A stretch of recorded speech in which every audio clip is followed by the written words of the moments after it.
All right.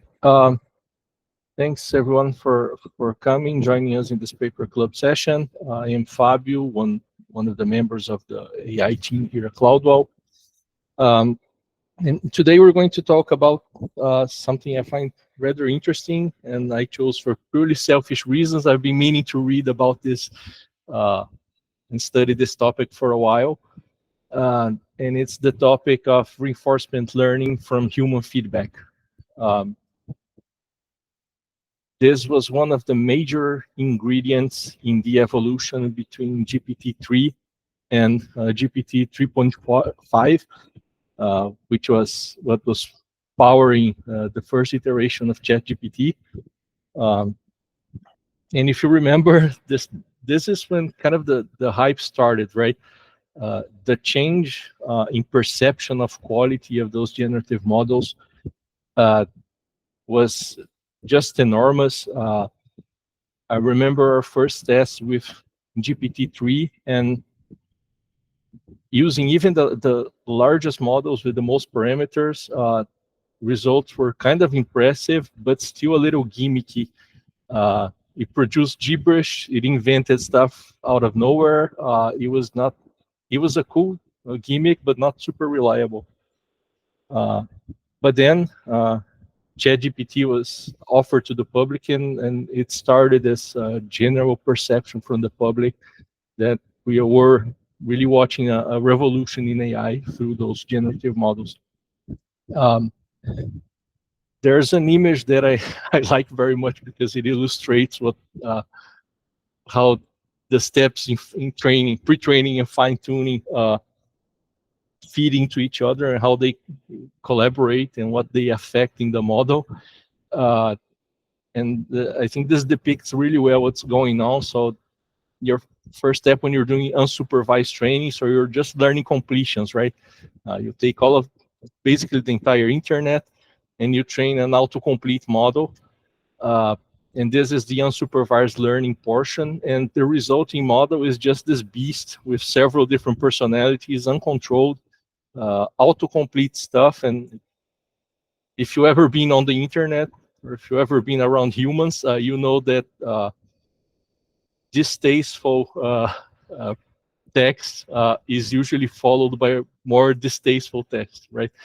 It's very unusual for someone like unethical, politically incorrect opinion to be followed by a reasonable train of thought and polite arguments, right? So this beast has to kind of include all types of intelligent, but also bigoted and not the type of personality we would want to interact with. So after learning all of those things from self-supervised learning, you need to be able to tame somehow the kind of personality that is manifested by the model, right? And this kind of depicts well this process. After this massive amount of unsupervised training, you usually follow it by some supervised fine-tuning based on an actual data set with labels, right? The expected completions. And then the cherry on top is this fine-tuning through reinforcement learning based on human feedback. So I think this image is pretty interesting. I think the scale represents well the proportion of how much learning is going on in each of the steps. On the other hand, I think it doesn't represent very well the impact that each step has on the perception of quality. So from what we see in the last couple of years, the role that reinforcement learning from human feedback adds in terms of our perception of quality of what the model is generating is like way more than the cherry on top of the pre-trained model, right? So yeah, we're going to talk about how this is done, how this was first explored. This paper was published in the beginning of 2020, so a couple of years before ChatGPT. So there was a lot of development happening after this, but this was sort of like the first attempt at OpenAI to delve into this technique. There's another paper that came out like 1 month after this, which addressed using this technique specifically for summarization. So they spent like 2 years refining the technique, refining the engineering that would allow this to be scaled, uh, refining how to align the behavior of the model with what's preferred by humans. But this paper kind of kickstarted the whole thing of including humans in the loop of fine-tuning this model. All right, so I will use a lot this part on the left here, my summary of the paper, and then I'll revert to the paper for some figures. But so like I was saying, the main motivations here is that first of all, you want to fine tune the model to align it with human preferences, but explicit rewards are usually not very good proxies for this. So if you use like the blue score or the rouge score, it doesn't quite align with what humans actually prefer. So there's the sense of really require humans to be in the loop somehow in order to direct the fine-tuning of the model according to human preferences. Also, obviously, supervised data is limited, right? It's difficult to gather. So here we will address how to scale this alignment with the human preferences. So the main idea here, and I will use an image from the paper to illustrate this.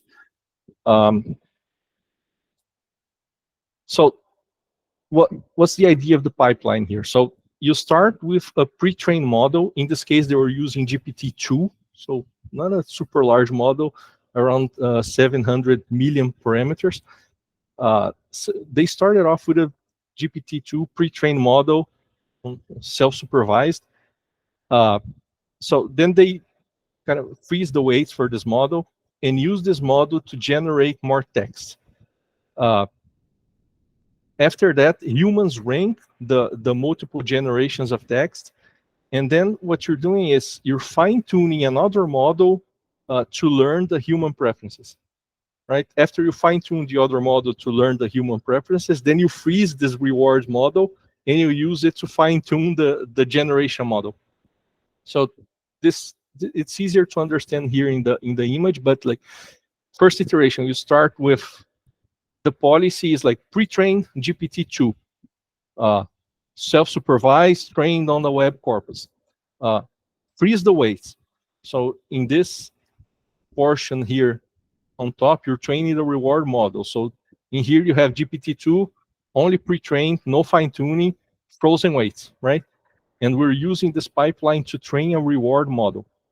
This reward model also starts from the same weights as that GPT-2. So like in the beginning, this model and this model are the same. GPT-2 only pre-training. So this is what you do. You provide some context to the policy. The policy generates 4 continuations. Then with those 4 continuations, you're going to feed them into a bunch of human labelers who are going to choose their favorite one. You're also going to feed those 4 continuations into the reward model and get the rewards for each of the 4 alternatives. Then what you're doing is you're comparing the rewards generating from this model with the human preference. You calculate a loss, and you use this to train the reward model through gradient descent. So in this step, the only weights that are changing are here in the reward model. So you're training a model that learns to replicate the human preferences in this task, right? After you have this model trained, you can run inference as much as you'd like for very cheap. So this is the idea. You kind of you would have infinite access or nearly infinite access to a model that replicates human preferences. All right. Now, after you've trained this reward model, then you're going to freeze the weights, and you're going to use this to fine-tune the policy. So this is the policy is the model that you wanted to train in the first place. So this is the goal. So now what you're doing is you provide the context, you run it through the policy generates the continuation, then you evaluate it with the rewards model, which again replicates human preference, learn to replicate human preference. You calculate a reward, which gives you a loss, and then you use this to do reinforcement learning. Through reinforcement learning, fine-tune this policy. So yeah, it's a kind of a three-step process, right? First, you pre-train the model, then you train a reward model, and then you use it to do reinforcement learning on the original model that you want to use in the first place. Cool? Is it clear? All right. Cool. So this is the main idea. So they evaluated this with a couple of different tasks. First of them was stylistic continuation. So basically, you're asking the model to continue. Like you give the model a piece of text, and you ask it to continue with first a positive sentiment, and you want to fine-tune the model to do this with according to human preferences, but generating more a longer sequence with a positive sentiment. And you also do this asking the model to generate more content with a descriptive language, like vividly descriptive. So this is stylistic continuation. And then there is summarization also. So there are two data sets that they use here. So basically, they just take a piece of text and ask the model to summarize this context. Here, I think it makes it clearer if we just look at the description of the tasks that were given to the evaluators. So this is instruction for labelers. So those are the instructions that were sent to the human labelers to evaluate each of the tasks, right? So with sentiment,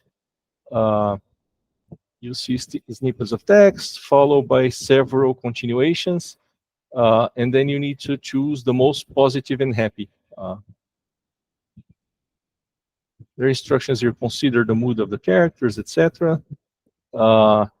And there should be a heavy penalty and sexually explicit or offensive content. So this is sentiment continuation. This one here is descriptive. So what the labelers are asked to evaluate. So this is what the humans need to consider to select their preferred continuation. So here they're talking about, this is the vividly descriptive continuation. So quantity and vividness of the details provided. Best continuations are full of details, and only physical details should be considered. Then there's summarization, what needs to be evaluated. So is this useful in good summary? Does it keep the important points? Does it make sense on its own? And a summary is bad if it contains new information that isn't in the original text. This for the TLDR dataset. Something similar for the CNN dataset. So useful, accurate, makes sense, and it should be penalized if it introduces new information or if it introduces quotations that don't appear in the article. So this is what is expected of each of those 4 tasks here. All right. Cool. So yeah, we talked about the method. So first, you fine-tune. You start off with the pre-trained model. They call it rho from the Greek letter. You fine-tune it to maximize the reward. The fine-tuned model, they call it pi. And the rewards, they call it r. But also something they're doing at the same time, like they're fine-tuning the policy model to maximize the rewards. which is important, right? Maximize alignment with the human preferences. But at the same time, they impose a penalty controlled by the KL divergence between the fine-tuned model and the original pre-trained model only. So like, basically you want to maximize the reward, but you don't want the completions to be very different than what was produced by the original model. And I want to show some examples of why this is important. They ran some tests where they just maximize the rewards without any constraint of keeping the output similar to the original model. So in this example, like you have this context, the provided text, and you see some continuations here. And when the model is only trying to maximize the positivity of the text, it just starts producing gibberish. So super ecstatic, upbeat, repetition of words, exclamation points.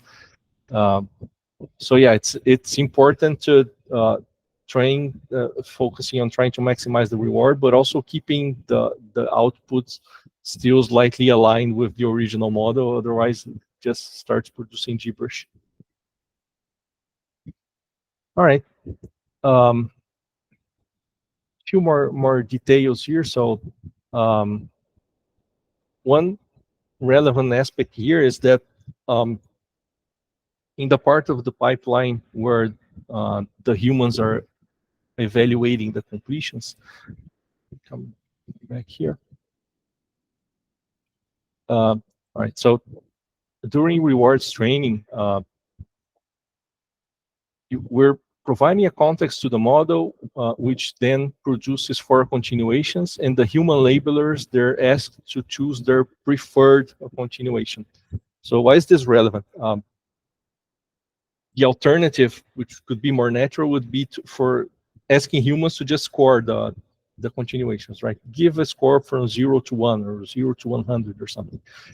But they noticed that humans are really bad at providing scores like this.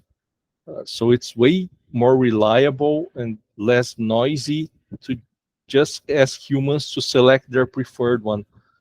So give 4 alternatives to humans, some criteria to select the preferred one, and then ask them to just select between the alternatives. This is more reliable, and it worked better. So they chose to address like getting the human feedback through the selection of different between a set of 4 different continuations. In order to create the data sets that are used here in this portion, they use a platform called Scale AI for mechanical Turks, right, for human labelers, in which a human would receive a context for completions, all coming from the policy, and then they would just select their preferred one. So this is how the human interaction was working. Receive context for completions and then select your preferred one. All right. Cool. I think another point that is relevant to address here is when you're doing this policy training. So imagine you're running this repeatedly, right, through reinforcement learning. So provide the context, pass it through the model that is being trained. Model provides a continuation. You reward this continuation according to the reward model, calculate the loss, and keep iterating with this idea. At some point, this model that you're training, that is generating the continuations, it will have diverged from its original version so much that it might be operating outside of the domain where the reward model was trained. So you might be using the reward model in a region of the space that it was not subjected to during training. So actually incurring data drift here, right? So you might be using the reward model to evaluate continuations that are significantly different than the ones used in its initial training. So the way to address this is doing some type of online training of the rewards model. So this would be like doing the first training of the rewards model based on a frozen version of the policy. Then you take a number of reinforcement learning episodes of training this policy here. After you thinking like a few thousand steps, you stop the training, you use those previous steps to retrain the reward model according to human preferences in those cases. So in the paper, there's this discussion of sometimes using online versus offline training, and online refers to this idea of stopping the policy training at some points in order to retrain the rewards model in this with the new samples that were generated during training here. All right, so this has been a little theoretical so far. Now we're going to get into the examples with the actual experiments. This will get more interesting. So the first test they performed here was stylistic continuation with a mock labeler. So the idea here is we want to evaluate the reinforcement learning. How well does it work if we have limited access to humans? What is the effect of having more or less access to human labels to use in this entire process, right? So what they did here is create a mock human labeler. So they trained a version of a rewards model using an actual model that was trained using supervised training on a sentiment classification task. So it was, I think, an Amazon positive versus negative review data set. So they trained this model to classify sentiment, and they used this model instead of the humans. And why is this interesting? What does it tell us? So in this chart here, we can see the evolution of training through the steps in reinforcement learning, right? So the line in blue means that we're doing reinforcement learning using the mock labeler as the rewards model. So this represents being able to do reinforcement learning, having direct access to the labelers, right? Which is the ideal scenario, right? If you want your model to learn align with the humans, then train using direct access to the humans. So you can see that as the episodes evolve, having direct access to the rewards model or to the human labelers, right? The mock human labelers provides the best rewards. So this shows us that if we were able to bypass a rewards model and do reinforcement learning only from humans, from direct access to humans, we would get a better level of performance than the alternatives, which is using a mock, which is using a rewards model. So direct access to humans is the best case you could have for doing this strategy with reinforcement learning.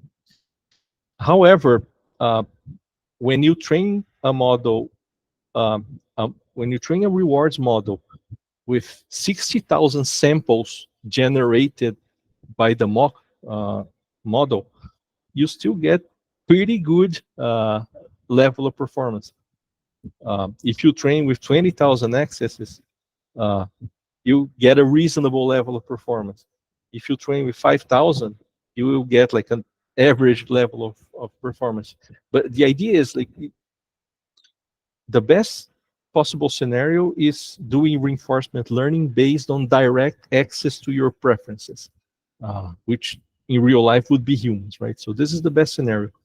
But instead, if you use a rewards model trained on all those preferences with only 60,000 training samples, you can get pretty much as good as. So this kind of validates the idea, right? Um, Using a model to reproduce the human preferences is just as much, nearly as good as having direct access to the humans. Gabriel, go ahead. Yeah, I just found it curious that all other curves are kind of logarithmic. They saturate at some asymptotic uh, threshold, but I'm not sure that the human curve has the same uh, limit. Uh, and I got curious about like if we have more complex models, how those curves would behave differently, maybe. Uh, so just a Um, comment, but I got curious about this. well, Very interesting behavior.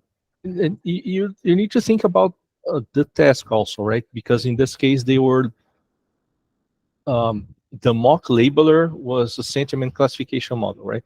A model trained, fine-tuned for sentiment classification, which is not a very difficult task. So there's this point, like identifying sentiment is not particularly difficult in NLP.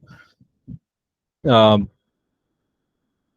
Also, they ran lots and lots of episodes. Like this is 2 million episodes. Um, so I guess you would eventually reach diminishing returns, right? Even if this was like still slightly increasing, it becomes extremely expensive to increase the reward significantly, right? So there's this. Um, but yeah, but like I think the point of this experiment is demonstrating that using a rewards model as a proxy for human preference, you can get nearly as good as the real thing, right? So this is important to validate the idea of the technique. All right, moving on. So the next task is like, they're using the actual pipeline. So doing the full reinforcement learning from human feedback pipeline with an actual rewards model trained on the human preferences. Uh, so they're doing two tasks here, continuation to be positive and happy, and continuation to be vividly descriptive. Now there's some results here that we can talk about. Yeah, all right. Yeah, this table in particular is interesting. So this is human preferences when comparing continuations generated by two models, right? Um, so what's the idea here? So this 5K offline is kind of their preferred recommended version. So this was fine-tuned using a rewards model, which was itself fine-tuned based on 5,000 samples without online training. So take the pre-trained model, train it from 5,000 human preferences, and use this as the rewards model. Um, so you can see that it beats zero shot by a long shot. So the model that is fine-tuned using this rewards policy here is way better than the original model with zero shot. In both tasks, the sentiment and the descriptiveness. Uh, it is also way better than the mock model. And here they only run the sentiment, right? Which was the first experiment. But like this is comparing the model fine-tuned with reinforcement learning versus the model that was pre-trained from that was fine-tuned from the Amazon sentiment classification. So yeah, using this version here as a rewards model gives a lot of, like, humans tend to prefer the continuations generated by this version. Now, in this test, like the third test, they're comparing the model fine-tuned with a rewards model that had 5,000 human evaluations versus 20,000 human evaluations. And of course, 20,000 is slightly better, but not a lot. And similarly here for using online learning versus offline. Offline is better, but not a lot. And the conclusion here is because sentiment classification is not a very complex NLP task for these types of pre-trained models on large corpora, increasing the number of samples to train the rewards model just isn't worth it. And doing online training, like retraining the rewards model repetitively, just also isn't worth it, because this is a relatively simple task. So they end up settling for this 5K offline version for this particular task of stylistic continuation. So yeah, this is their recommendation. Any comments, questions? All right. Cool. Now the other task which is more complex now and interesting is summarization. So they compared a bunch of different versions here, doing reinforcement learning using rewards models that were trained with several different sizes, like numbers of samples, and also some other baselines. So they tried the rewards model trained with 5,000 samples, 15, 16,000 samples. They used offline and online retraining of this rewards model, but they also compared with zero shot. They compare with supervised version trained on an actually labeled data set. They compared with the strategy of just repeating the first three sentences of the original text to generate the summary.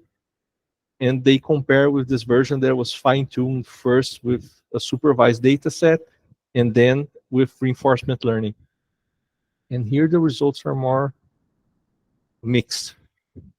So in this table, we see the results for all of those models in terms of how the generator rewards. So you see the results according to Rouge score.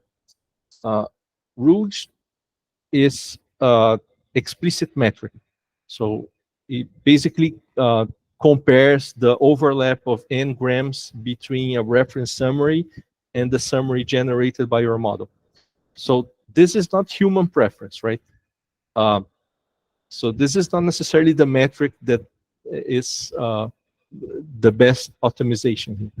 But anyway, we see that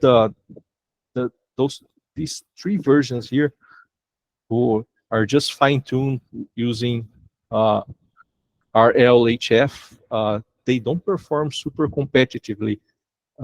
The best version in the TLDR dataset is the supervised plus fine-tuning.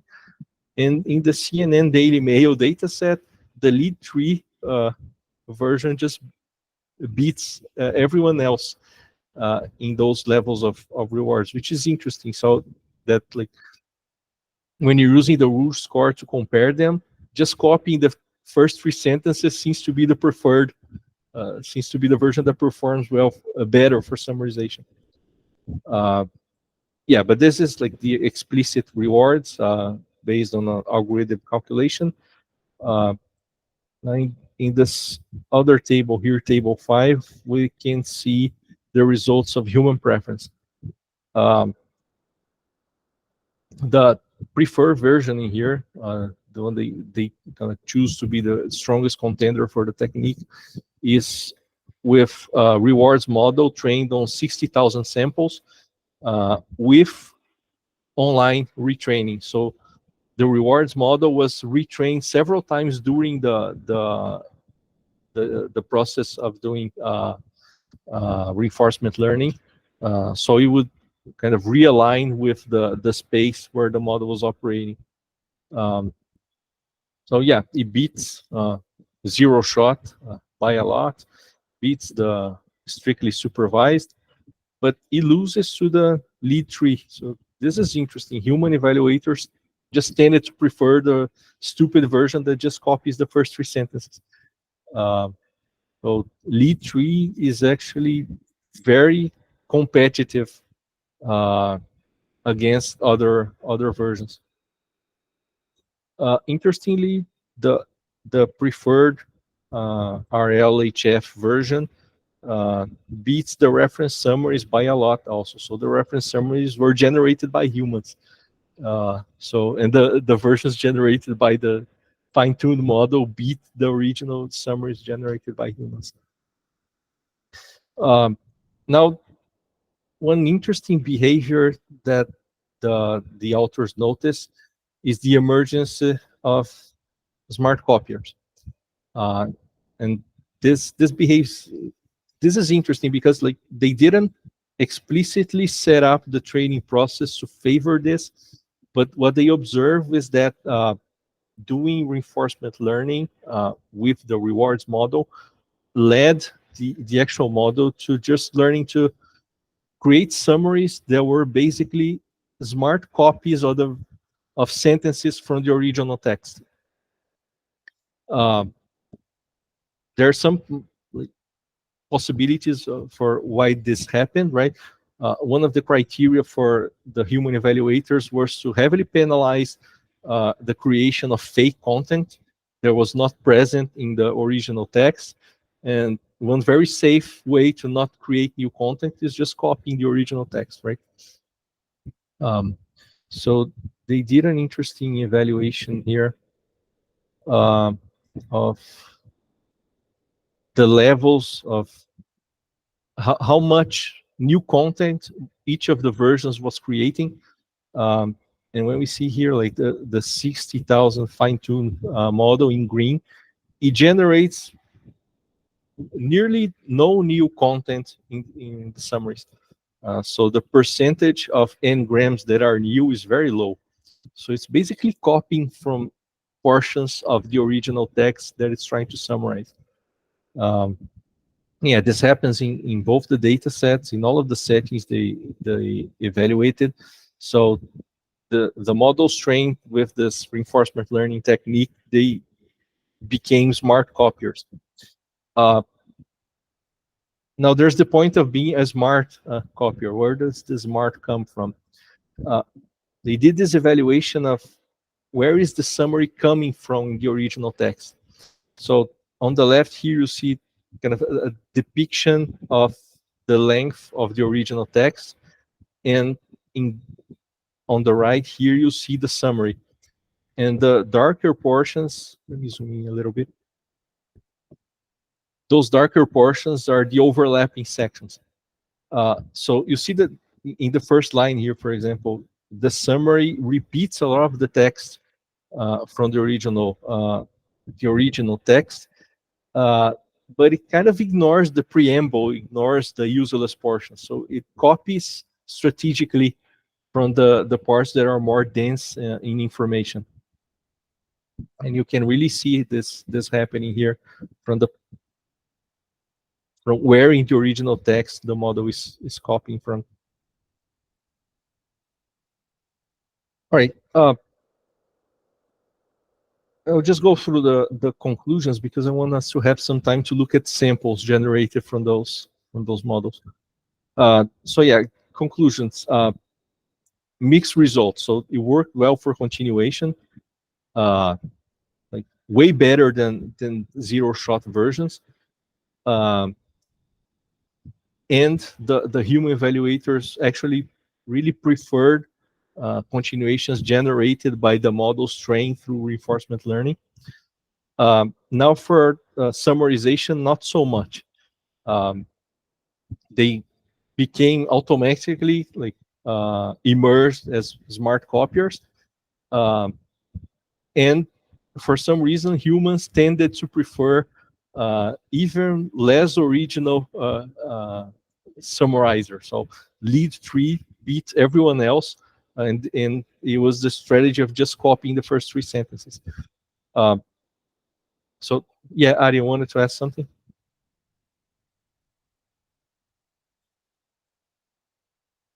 Sorry, I thought he raised his hand. So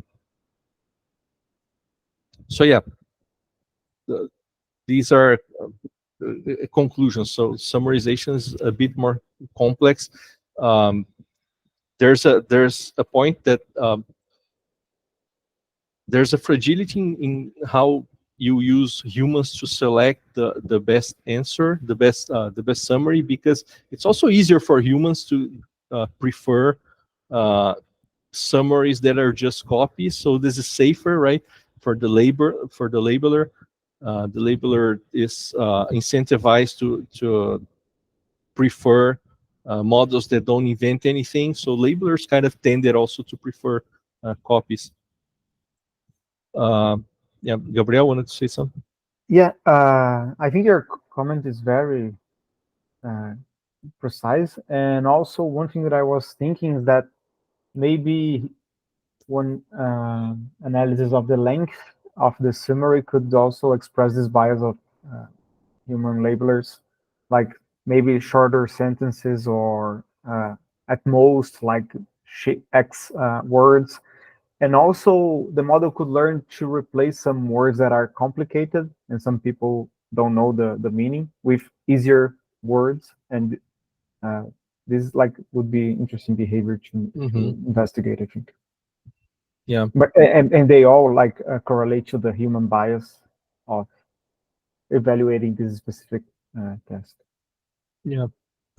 Yeah, they kind of blame it on a little bit on the process and how they instructed the labelers. And I think this is something they addressed in the next iteration, like in the following paper, which is focused on summarization. Like I can imagine myself as a labeler trying to select the best summary and being paid by productivity, right? You want to do something fast also to label more samples and just preferring the smart copy is kind of the easy way to do this. There's kind of an anecdote that they discuss here that I think is super interesting. At some point in the process, they introduced a bug that inverted the signal of the reward. So it was giving rewards in the negative direction. And if you recall, one of the instructions, let me find here. One of the instructions for continuation is you will kind of penalize the creation of sexually explicit or offensive content.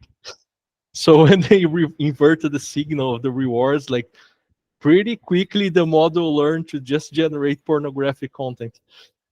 So yeah, this is interesting. All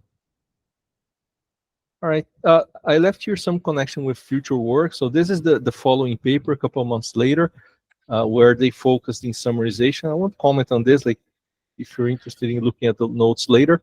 But I want to comment on the difference with ChatGPT. So it took a couple of years to get from this point to Instruct GPT, which actually powered the first version of ChatGPT.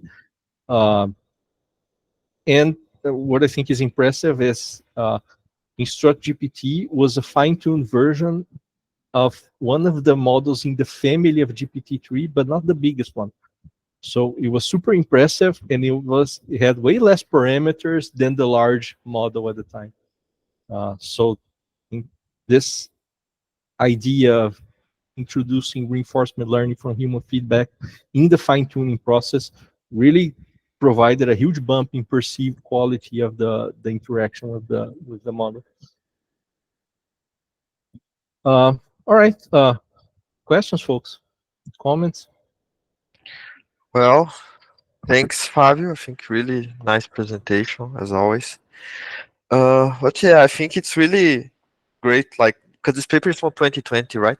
Mm-hmm. And I think like when you think about like the models, not only ChatGPT but similar models, GPT-3 already had this, but I remember when you were talking about the capabilities and that they used a version of GPT-2, right, to generate stuff Mm-hmm. because it's like they had like the other paper like the emergent abilities, right? If you increase the size of the model, it's not only that it gets better but also it starts getting some abilities that are not predicted, right? So ability of you do prompt engineering, right? Some stuff like that. In GPT-2 maybe that would not work, but on GPT that works, and I think that goes with the how maybe the scoring of the messages and stuff like that, evaluation, right? That you said about mock models, right?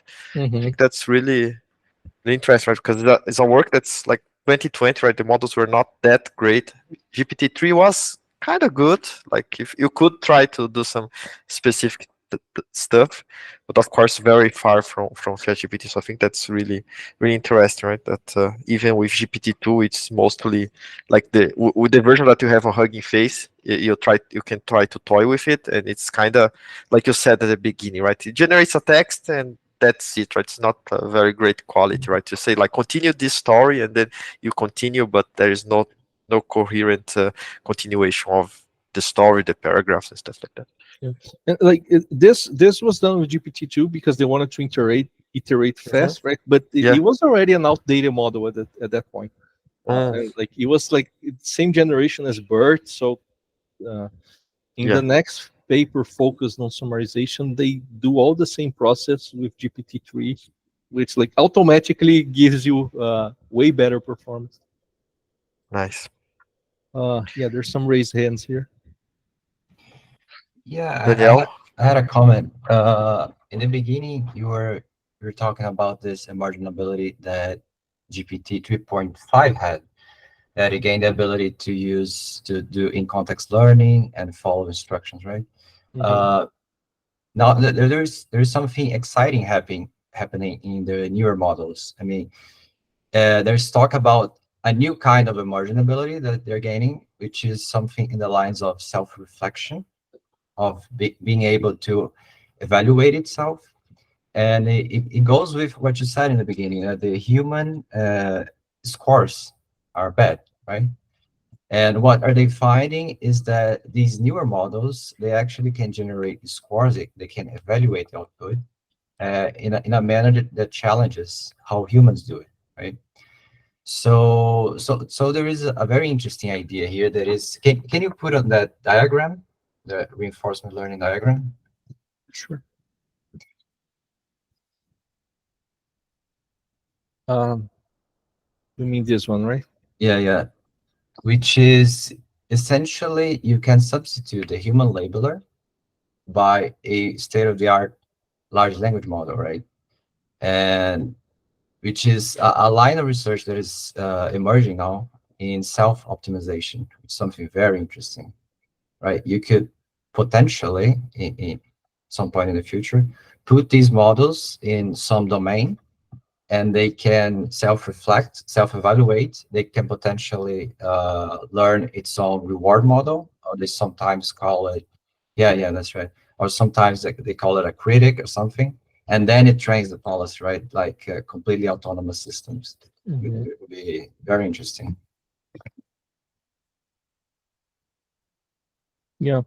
I think the merit here is the idea that in order to align preferences with humans, you have to have humans in the loop somewhere, right? So this I think is fundamental. Uh, but the cool thing is you don't need to have full access to humans the entire time, right? You can use humans to train something that will serve as a proxy for humans, and this is what they showed in the first test. And I think with better models, you can start relying even less on humans or needing less labels from humans, right?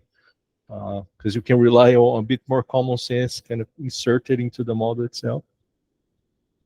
Yeah. Henrique, you wanted to say something? Yeah. First of all, great presentation, great paper. Me and Danielle were working on something like that, so that's why we're gonna be a bit annoying here. But yeah, well, first of all, an anxiety. It feels like if we try to automate everything, we're eventually gonna run into a copy of a copy of a copy of a copy problem. So it feels like if you're completely digitalizing is not the right word, but making LLMs take care of everything, they're eventually going to do something that we do not care about. And but so if we take away the human labeler and put another LLM, it could work if there was a clear objective in mind. So like teaching a robot to do the dishes, right? But if you're learning something abstract, it could go on a different direction and do something we do not want, right? So but and I actually have a question. Did they have I'm not my internet is terrible today, and I guess I could have lost some important parts of the talk, but was there a kind of analysis on how much this human labeler would cost if we needed to do this like on scale, and how much it would reduce if we removed the human labeler? Because and my, well, I guess that what I really would like to know is, can we use the usage from the apps that we're gonna have, like Gem or whatever, to as a human labeler data, like the fact that they continue to talk to the LLM is a label that they liked it, something like that. Yeah, instead of like explicitly selecting, you can infer from the usage, right? Yeah, something like that, from an actual app that works, and you try to get data from the usage. Yeah, like it isn't addressed like this in the paper, but I'm pretty sure they do this. Otherwise, there wouldn't be a like, thumbs up option in ChatGPT, right? And that's why it's there for. They're using your evaluations either explicitly because you do a thumbs up, or at the very least they're using the conversations and like feeding them back into the training loop. So yeah, I think it makes sense to use those indirect accesses to the human, right? What they do here is a discussion on not on the cost, but don't know if you got this part, but how many single accesses to the labelers do you need for the performance with the rewards model to be on par with the direct access to the labelers infinitely? So yeah, we can talk about this later if you want, but otherwise, I do. Check figure 2 in the paper here. Check the first experiment. Nice. Any other questions or comments, guys? I do have a question. I do have a comment, right? Because this paper is from back 2020, right? And it's kind of, I mean, they showed the experiment how they did it, right? So I think it's kind of very different from since the release of ChatGPT, right, for OpenAI, right? Because now mostly they release tech reports and they don't mention the new techniques that they're using. They just like, oh, this is so great that it can solve this question, can pass SAT with the best grades, and now it's this, right? And before, like I guess it was more open AI, right, instead of, I don't know, maybe the people start seeing the potential and the dollar signs start appearing on their eyes, and that's like cause the end of open AI and open AI, the company, right? Yeah, marketing material. Yeah, I mean, it's so funny, right? Because they have even a part on that report is like, oh, you can cite us, and then instead of citing the researchers, they can cite like OpenAI like a way to cite the research. It was, I don't know. Yeah, It was a report, this right? still has the authors Yeah, coming first, right? The subsequent ones is like OpenAI with contributions yeah, from these authors. yeah. Contributions of the. Well, there's that, right? Even when you got the paper, I remember I was going to post, but I forgot about like a comment. I think from François Choulet, right, the guy from Keras, etc. That they mentioned. I think it was an interview. He mentioned like, the release of LLMs, blah blah blah. And like this new environment that we have like all these closed companies with closed solutions. Like, oh, this will set back us in 5 to 10 years the research of AIs, blah blah blah blah blah. Which I don't know, but I guess it makes some sense in this regard, right? Because we don't see too many new metrics, right? Like coming from like models or things. It's more like guessing, I guess. Guessing, I guess is great, but it's more by guessing, and then you have this competition between companies, right? It reminds me a bit of, I don't know, big pharma, right? Because maybe it's a bit more like that, right? Because they are very close and they have lots of money, and then like everyone is trying to find like the new Ozempic, right, from Novo Nordisk, right? That find the solution, and then it gets like the money that is worth more than the internal product of Denmark, right? The country that the company is. So I And don't know. then It's when it's about to go into public domain, you just change the color of the pill to yes, reset the clock, right? yeah, yeah, but yeah, that's, I don't know. I think maybe it's this change, right? Because before we all had Google, right? BERT, attention is all you need, and all this kind of stuff. It was released, and maybe Google didn't need to release that. Of course, it's because they have lots of people from university. But I mean, it's just a rem from my side. But I think it's a nice paper to see that like the old times, maybe. But, maybe we do need to take sides a little bit. Like I really like how Jan LeCun positions himself, and he always says that this thing is not going to work unless it's open source.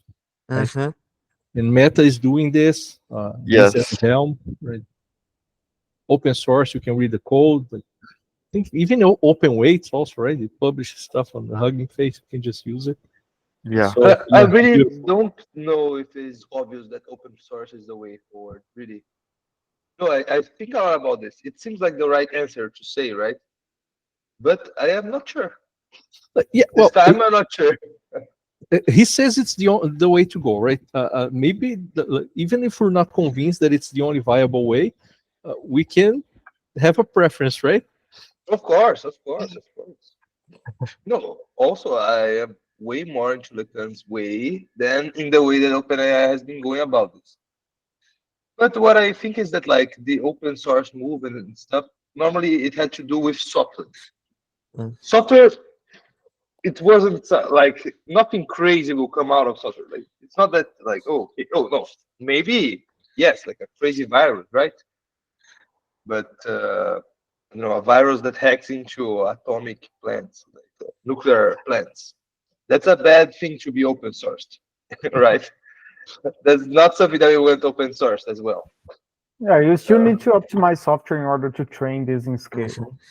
hmm. So you need data structure, like the cloud is hardware but software as well. Like there's a whole like framework of software and hardware to support the Yeah, training. the truth is that if you Yeah, open source GPT-4 weights, this is open source to, I don't know, 10 companies, because yeah, they are the only exactly, ones that exactly. are able to run the model.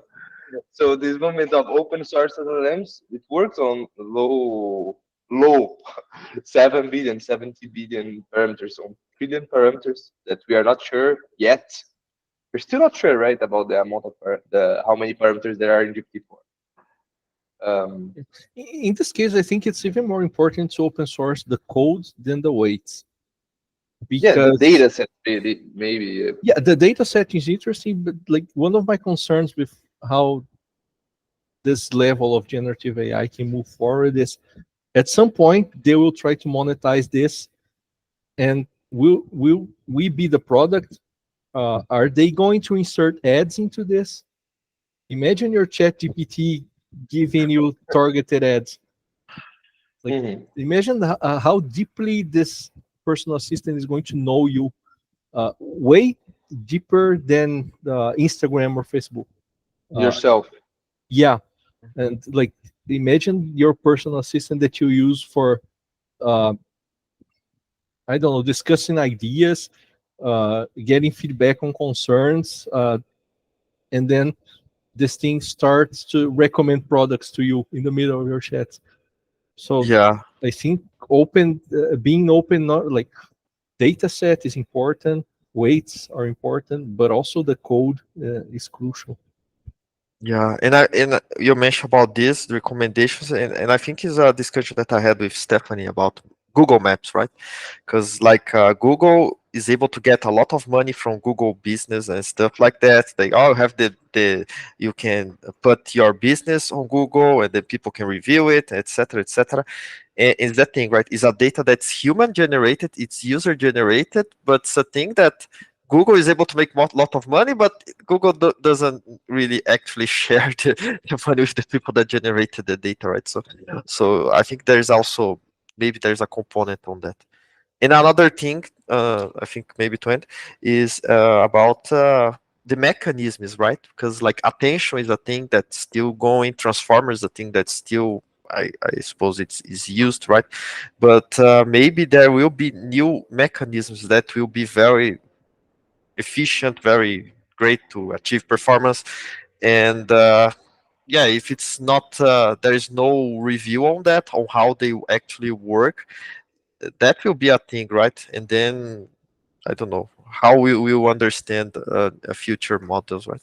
I don't know. They have a thing like Danielle said. I think the first question about the self-reflection. Maybe there will be a new mechanism about this, and it's not really explained.